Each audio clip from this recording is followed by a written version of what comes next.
देखिए, derivation of laws of refraction on the basis of wave theory. तो फिर वैसे ही चल रहा हूँ मैं, एकदम प्रोसीडिंग मेरी सेम है। वैसे ही मैं यहाँ स्फीयर ड्रॉ करूंगा, इन सबका कॉमन टेंजेंशियल प्लेन जैसा आइगन ने बताया मुझे, उस तरीके से वो आपको final position of wave front देगा, उसके परपेंडिकुलर रिफ्रैक्टेड लाइट बन जाएगी। और फिर ज्योमेट्री यूज करते हुए ये प्रूफ हो जाएगा mu one sine i equal to mu two sine i. Basically इधर देखो, मैंने म्यू वन मानी है, यहाँ पर वेलोसिटी इस मीडियम में वी वन मानी है। यहाँ मीडियम चेंज हो गया है लाइट का, अंदर चली गई लाइट दूसरे मीडियम में, वहां पे रिफ्रैक्टिव इंडेक्स म्यू टू माना है और उसमें स्पीड वी टू मानी है। ठीक है, तो देखो sigma is the refracting surface, या आपकी रिफ्रैक्टिंग सरफेस है, and A T is the position of plane wave front at t equal to zero. ये टी इक्वल टू जीरो पर position of plane wave front दिखा रखी, वैसे की वैसे बिल्कुल। फिर वही कहानी, we have to find out the position of wave front at time t. Again using Huygens construction में क्या बोलूंगा, ये सब पॉइंट सोर्सेज हैं, ये थोड़ी देर में स्टार्ट होंगे तो इनके स्फीयर्स छोटे रह जाएंगे। ये सबसे जस्ट टी टाइम पर पहुंच ही रहा है तो इससे स्टार्ट ही नहीं हो पाए, ऐसे रहेंगे। इन सब का common tangential plane will represent the position of wave front at time t, वही लिखा है मैंने।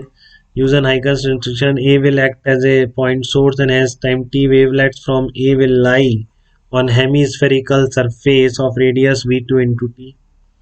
तो AD तो यहाँ से भी दिख रहा है v2 into t के बराबर आ गया। अब C वही पॉइंट है जो t टाइम पे जस्ट रीच हुआ है, तो इसका मतलब BC कितना हो जाएगा आपका, v into t हो जाएगा।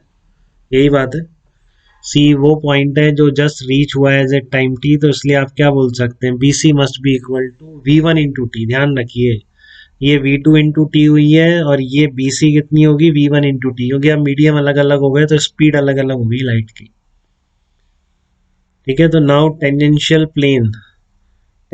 Plane CD drawn from C to the hemisphere will represent the wave front at time t। तो बस आप इतना सा लिखना है आपको, तो कि नाउ C पॉइंट है जो कि t टाइम पर रीच हुआ है, उससे जो टेंजेंशियल प्लेन हम ड्रॉ करेंगे इस हेमिस्फीयर पे, that will represent the position of wave front at time t। तो ये दो डिस्टेंसेस नोट रखिए अपने पास, B C equal to v one t and A D equal to v two into t आ गया। ठीक है, तो जब आपको टी टाइम पर पोजीशन ऑफ वेव फ्रंट मिली गई है, तो क्या आप बोल सकते हैं क्या, के ए विल बी, के आपकी क्या होगी, के will be incident wave and A D will be reflected wave, refracted, A D will be refracted wave. I is the angle of incidence and R is the angle of refraction। तो फिर geometry लगा दीजिए आप। देखिए ये I है तो ये पाई बाई टू माइनस आई है, इसका मतलब फाई इक्वल टू आई हो जाएगा। ठीक है, ये एंगल ऑफ रिफ्रैक्शन है क्योंकि ये आपका वेव फ्रंट था, इसके परपेंडिकुलर होगी रिफ्रैक्टेड लाइट। ये pi by two minus r है, ये पाई बाई टू है, तो फिर थीटा इक्वल टू आर। बिल्कुल वैसे ही कर दिया बेटा मैंने, i equal to phi, r equal to theta. अब ट्राइंगल एबीसी देखिए आप, इस एबीसी ट्राइंगल, फिर वही कहानी, sine phi equal to B C upon इस, वही कर रहे हैं, sine phi equal to B C upon इस। बी सी आपने निकाला, ये वही पॉइंट था जो टी टाइम पर अप्रोच हुआ था इस वेव फ्रंट, तो B C equal to B into t हो जाएगा। बी सी की जगह वी वन इंटू टी आ गया, बी सी की जगह v one into t upon A C.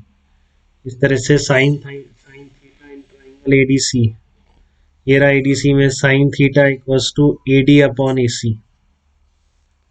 Sine theta equal to A D upon A C, A D कितना आ गया, ए डी आप देखो इसमें है ना, तो ए डी कितना था, वी टू इंटू टी था, v two into t upon इस, ये आ गया बेटा फाई और थीटा। दोनों का रेशियो निकाल दो, sine phi upon sine theta कर दो। ठीक है, तो sine phi upon sine theta कितना आ रहा है आपका, sine i upon sine r आ रहा है।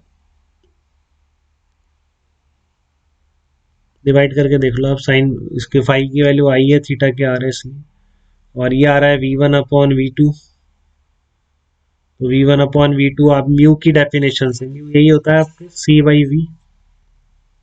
सी है आपकी वैक्यूम में स्पीड, वी मीडियम में, तो v one upon v two कितना आ जाएगा, mu two upon mu one आ जाएगा। ठीक है, फाई को आई और इसको आर ले लो, तो mu one sine i equals to mu two sine r. ठीक है, ये आ गया mu one sine i equal to mu two sine r आ गया।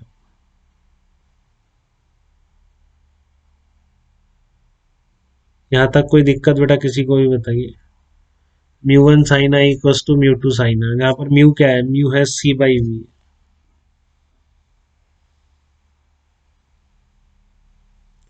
From geometry of figure, it is clear that incident ray, normal ray, refracted ray will be in the same plane. तो कोई दिक्कत बेटा यहाँ तक प्रूफ में आपको?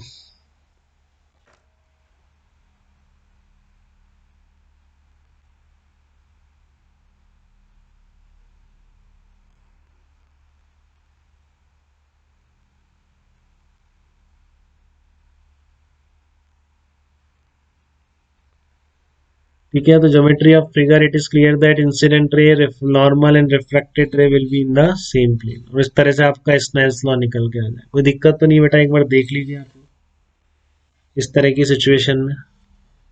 नया वेव फ्रंट अब दूसरे मीडियम में बन गया था, तो इसमें भी हैंडलिंग बिल्कुल सेम है, कुछ डिफरेंस ज़्यादा है नहीं, बस v1 v2 वेलोसिटी अलग हो गई थी। तो ये हो गई v2 इंटू टी और ये हो गई v1 इंटू टी। बाकी कहानी बहुत कुछ सेम है।